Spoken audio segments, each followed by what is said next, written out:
안녕하세요. 성형외과 전문의 닥터연아 이민영 원장입니다. 오늘은 여러분께 흉터에 대해서 설명을 드리려고 해요. 흉터를 제거하지 않으면 어떻게 되는지, 흉터에 대한 적절한 치료가 왜 필요한지, 그리고 흉터 치료를 했을 때 어느 정도까지 좋아질 수 있는지에 대해서 설명드리도록 하겠습니다. 흉터를 치료하지 않는 경우에 기본적으로 피부가 치유되는 과정 자체가 다 끝나 있는 상태라고 하면 흉터를 치료하지 않는다고 했을 때 아주 심하게 문제가 되는 것은 아니라고 생각할 수도 있습니다. 하지만 흉터를 지나치게 방치하는 경우에는 흉터 조직 자체가 너무 건조해지면서 자극을 유발하게 되고 자꾸 손으로 만지게 된다든가 그런 2차적인 손상을 통해서 흉터가 더 안 좋아지는 경우들이 있습니다. 그리고 흉터의 부위가 어깨라든가 흉곽 부위 좀 많이 당겨지는 부분들 있죠. 그런 부분에 있으면서 켈로이드 소인을 가진 경우, 켈로이드로 발전하는 경우들도 있기 때문에 각각의 흉터에 대해서 전문의에게 정확한 진단과 치료를 받는 것이 좋겠습니다. 흉터가 생기고 아무는 과정에서 흉터의 시기에 따라서 변화가 쭉 생기게 됩니다. 아무래도 초반에 그런 증식기라든가 상처의 성숙기 하는 부분들에서 초반에 중요한 프로세스, 과정들이 많이 몰려있기 때문에 초반에 치료를 하면 할수록 전반적인 치료 후에 최종적인 결과가 좀 더 좋게 나오는 부분이 있습니다. 하지만 흉터 레이저 치료를 함에 있어서 아주 어린 친구들 있죠. 너무 어려서 흉터 레이저 치료를 받거나 하기에 협조가 좀 어려운 경우에는 조금 더 협조가 가능한 정도까지 성장한 이후에 레이저 치료를 하는 것을 권장하고 있습니다.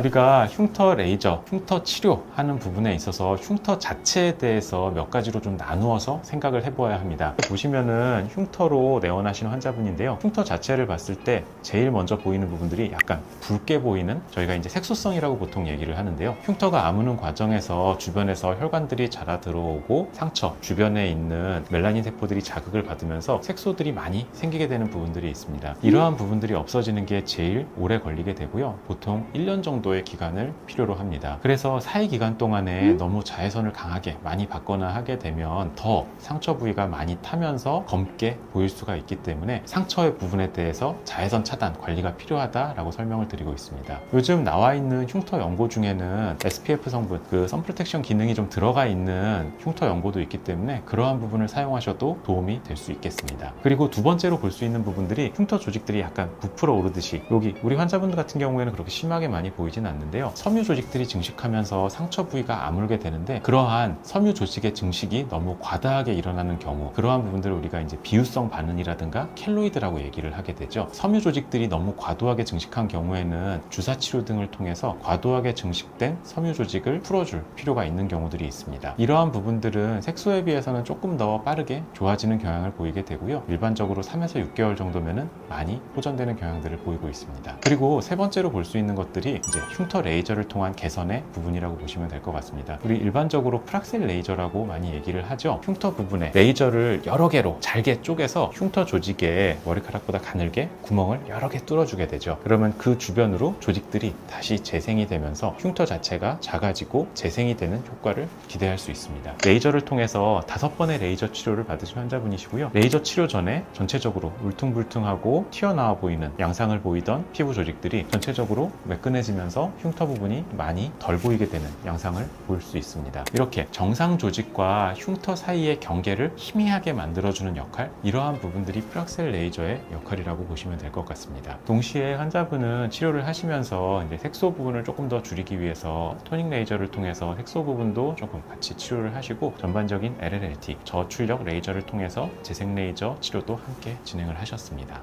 이렇게 흉터 레이저에 대해서, 흉터 치료에 대해서 설명을 드리면 성형외과에서 흉터 치료를 하게 되면은 흉터가 다 없어지고 정말 모든 게 다 깨끗해진다 라고 기대를 하고 오시는 경우들도 있습니다. 하지만 흉터 치료에는 한계점이 있게 되고, 그러한 한계점이 있는 부분들이 어떤 부분인지에 대해서 설명을 좀 드리도록 하겠습니다. 아기 같은 경우도 미간 쪽으로 다친 부분에 대해서 봉합을 하고 흉터 레이저를 진행을 했는데요. 흉터 레이저 하기 전 사진과 흉터 레이저를 5번 진행했을 때의 사진입니다. 전체적으로 아까 앞에서 말씀드렸던 색소라든가 경계라든가 그리고 섬유 조직들의 증식 같은 부분들이 많이 좋아졌습니다. 좋아지기는 했는데요. 그래도 여전히 남아있는 부분들이 있습니다. 제일 대표적으로 조직들 자체가 다쳤을 때 앞괴 손상에 의해서 눌리듯이 손상을 받은 경우에 조직 부분들에 함몰되는 흉터가 일부 생기게 됩니다. 안쪽에 있는 진피층 이하의 조직들이 일부 괴사가 되면서 조직들이 다 보니 안쪽으로 좀 꺼지는 거죠. 그러한 부분들이 생기게 되는데요. 이러한 함몰 흉터 같은 경우에는 조직들이 새로 생기는 부분이 아니다 보니까 흉터 레이저만으로도 완전히 다 치료를 하기는 어려운 부분들이 있습니다. 그리고 또 한 가지, 흉터가 생기고 재생되는 부분에는 섬유 조직들에 의해서 흉터 조직들이 생기게 됩니다. 하지만 그렇게 생기는 흉터 조직에는 피부 부속기라고 하죠. 이런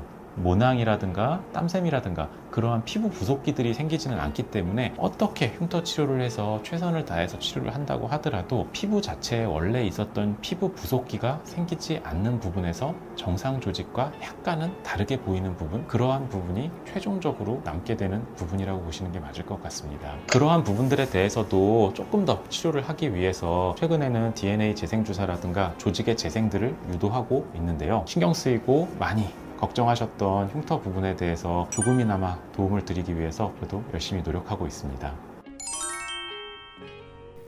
오늘은 흉터 치료에 대해서 간략히 설명드렸는데요. 흉터 치료 방법에는 오늘 말씀드린 레이저 시술 이외에도 수술적인 방법을 통해서 흉터를 제거하는 경우도 있습니다. 그거는 조금 더 흉터가 심하고 큰 경우에 많이 시행을 하게 되는데요. 그러한 부분에 대해서도 추후에 다시 한번 설명드리는 기회를 가지도록 하겠습니다. 지금까지 경청해 주셔서 감사합니다. 성형외과 전문의 닥터연아 이민영 원장이었습니다. 감사합니다.